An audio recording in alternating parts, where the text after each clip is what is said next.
Hi there. Welcome to the LowSide Theory, brought to you by Damage Manufacturing Supply Limited, www.damagemfg.com. In this episode, you're going to get to see what my commute to work looks like. Previous episode, you got to watch me ride towards North Portland, heading towards home after a day at work, and the freeway is busy, so you're going to get to see what it looks like in the morning. Right now, it's about 8 a.m. local time, and we're going to see exactly what Portland traffic in the morning looks like.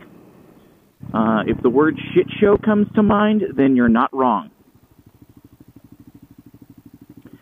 In fact, it's actually backing up the ramp this morning, which doesn't happen that much, which means that the merge sucks because as you head south, there are ramps that go in different directions, and they all block up because there's not that many ramps.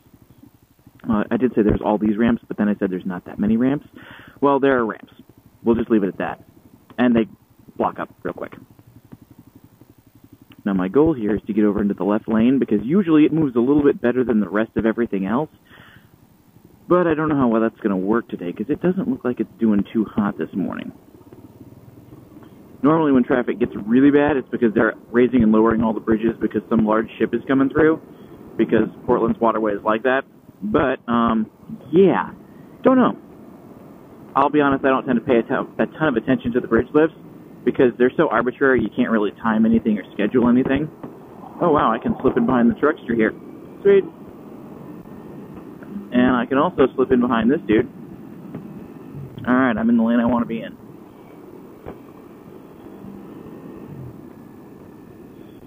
Alright, so that was exciting. I was really hoping it was going to be quiet this morning so I could just blast onto the freeway. But it looks like that was not the case. We've got trucks marinating in the left lane, and in the center lane, and yeah, the right-hand lane's probably going to be messy too. Hopefully this will all clear up about halfway to where we're headed, and that'll make our commute a little bit faster. But somehow I doubt it. This week has been bad for traffic.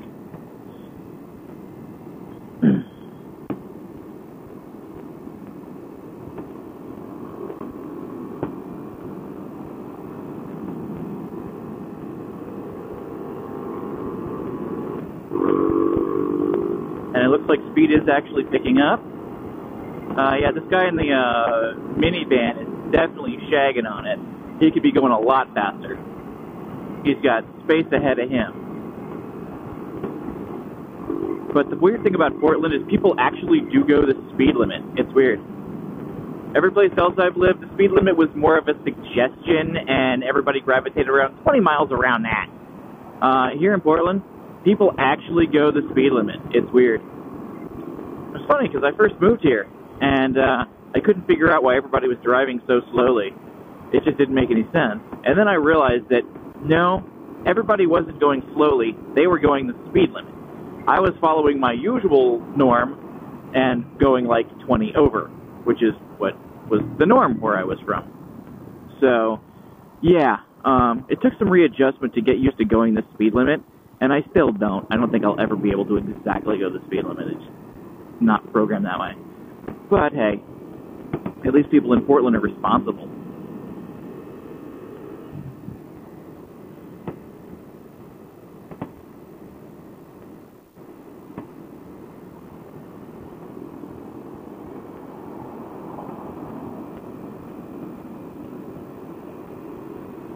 Now, traffic's actually moving despite what I expected. When we first hit the freeway, I figured it was going to be just an absolute failure. But people are actually moving. And there's one of my hateful things. People that have massively tinted rear windows or all kinds of crap blocking their windows, so you have no idea what's happening in front of them because you can't see through their vehicle. Of course, people that also signal crappy to change lanes tend to irritate me as well. Like, you know what, I don't have any idea what you're doing unless you put on your signal. So the fact that you don't makes me want to kill you. And if you have a favorite vegetable, I'd probably want to kill that too.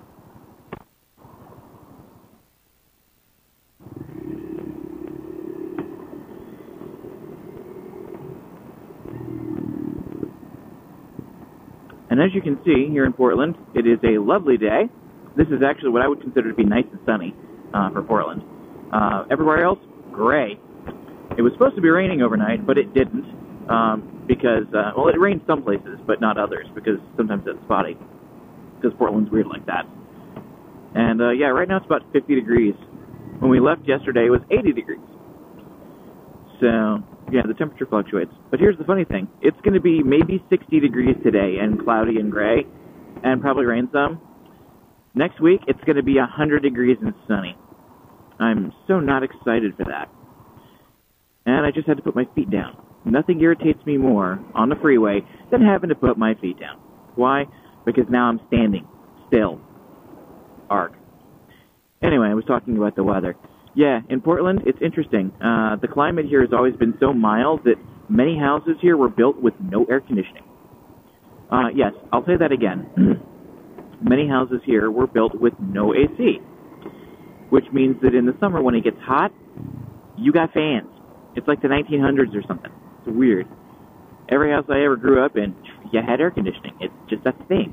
It's man's triumph over nature. Take out the humidity, take out the heat. Now, granted, here in Portland, there isn't any humidity. Well, really not much. It's not like the East Coast where you just bake and cook and stew all at the same time.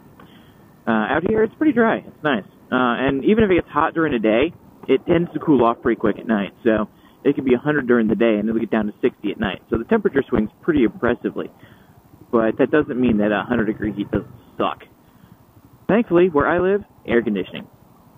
So I don't have to worry about that. And everybody else will be complaining about how hot their house and their apartment is. Nope, I'll go home, and no matter what the temperature is outside, my house will be 72 damn degrees. And worth every penny that I'm going to shell out to the electric company to make it that way.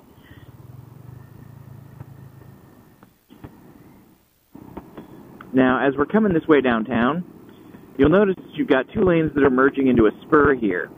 The spur takes you off towards part of the east side, and the left two lanes continue on further as they head down the 5 South and will curve around to the 405. A lot of people will try and get over into the right lane because they think that's going to work, but then it ends up all merging together up there at the Moda Center, as it's called, I believe, and the merge becomes a mess. And everybody likes to skirt the merge till the end and cut it into the last second, which doesn't work. So really, your best bet is to hug the safe left lane and hope to push through. Sometimes that works, sometimes it doesn't. Sometimes they clog up both lanes, and it's a mess. Oh, look, there's downtown Portland. Shall we look again? It's pretty, isn't it? Oh, this cabbie's going to get over. That's cool. He's been bitten by the center lane fever. He thinks he's going to do better. He's not.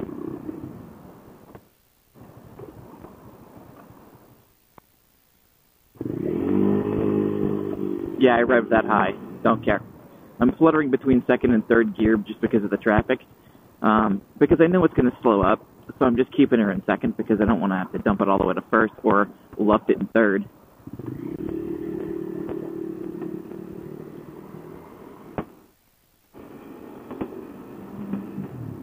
I don't know about the rest of you, but I tend to remember what gear I'm in, or at least I try to.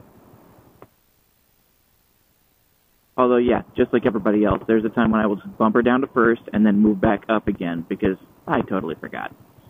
You need to get one of those little sensors that you put on your console that tells you what gear you're in. That'd be pretty cool. Those things are like $150, though. Awesome, but still $150. So remember what I said about that right lane? Yeah, there's those two right lanes that merge up here. You can see a truck up there and a couple SUVs that are pushing their way in at the last second because they're dicks. I have never seen that lane not suck. And, of course, as we come up, there's a whole merge pattern where more lanes merge in and then more lanes merge out to another freeway spur. So that right lane tends to just be gross every morning. And, of course, because that lane's going slow, everybody in this lane tends to go slow because they think that's the speed of traffic. Oh, look, people are popping their brakes for no reason. Because the guy up there in the silver car ahead of that SUV thing has decided not to keep up. People have no idea what a safe following distance is. Personally, I think it's about 6 inches, but that's me. And my goal here is to eventually get into the right lane once I pass all of these yo-yos, if that's possible. Oh, yeah, Grey Honda Accord's going to push his way in, I wish him luck with that. And I'm going to try and duck ahead of these yo-yos. There's the Jeep. Oh, look, that car's fighting his way in. And this Jeep is just marinating with whoever that is. And I got to try and find a way in here, and this is going to be my in. This Outback's just going to let me in whether or not they like it. Because I need to catch this spur right here. Why are they braking? People get scared. Yeah, that's my morning commute there. Every morning I have to fight my way into that right lane at the last second so I can make this off-ramp so I can catch the bridge over into the core city. Just because that merge is just terrible. And if you're watching these videos, you're also noticing that Portland doesn't have a ton of room to expand. I mean, we're right on the water here, and we're right on the city over there. So, I mean, there's just literally no place you can go. I mean, you could go up and you could double stack everything, but then when the Great Pacific Northwest earthquake happens, that's going to be a mess. This person put on their blinker for an off-ramp. Yeah, I don't even, I don't get that. You took an off-ramp. Why did you blink? And the cabbie just totally stopped. And so did this guy. And now I got to gear down. What are you people doing?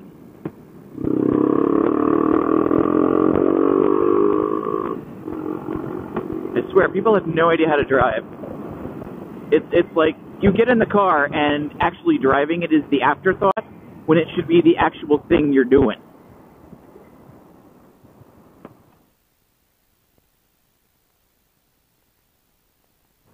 Usually I reserve that for Prius drivers, that kind of rage. But, yeah, I'll give it to anybody who has it coming.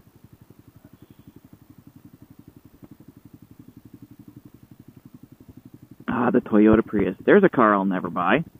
Why? Several hundred pounds of batteries? Electrical fires? Nah, that's as smart as buying a Tesla. Yeah, no deal. That I don't like the shape, and it's too computerized for me. Give me a tiny little sports car so that I can slam it through the gears and make its tires squeal and its suspension hate me a little bit. The Prius, as far as I am concerned, is for people that have no love of driving. They are buying a car because they wish to save money and they have no choice to buy a car. So they think they're being eco-friendly and smart by buying this thing. But what they've really done is just buy this horrible goose egg of a vehicle that takes all of the joy out of driving. And I can't get behind that at all. Of course, Portland traffic will take all of the joy out of driving if you're not careful, too. I'm going to make this light, whether or not. There we go. All right, folks, we are getting towards the end of my ride, so I'm going to say good morning, good day, good evening, good whatever. And thanks for watching the LowSide Theory, brought to you by Damage Manufacturing Supply Company, damagemfg.com. Ride safe, ride well, have fun, and tune in for the next episode whenever that happens. Thanks for watching.